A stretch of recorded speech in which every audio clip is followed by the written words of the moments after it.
В една красива градина, изпълнена с цветя и пъстро разнообразие от птици, живееше пеперудата Спаска. Тя беше изключително красива и обичаше да разглежда света от високо. Един ден Спаска забеляза врабченцето Генадий, което весело си играеше с приятелите си на клоните на едно дърво. Спаска се заинтригува от врабченцето и реши да се приближи. Тя полетя към Генадий и го поздрави със своите крила. Генадий беше изненадан, но се зарадва на неочакваното приятелство. Така започна приказката за пеперудата Спаска и врабченцето Генадий.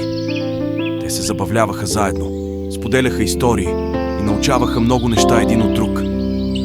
Времето мина и двете създания узнаха, че въпреки различията си, те могат да се наслаждават на приятелството и удоволствието от споделени моменти. Така пеперудата Спаска и врабченцето Генадий станаха неразделни приятели в чудесния свят на градината.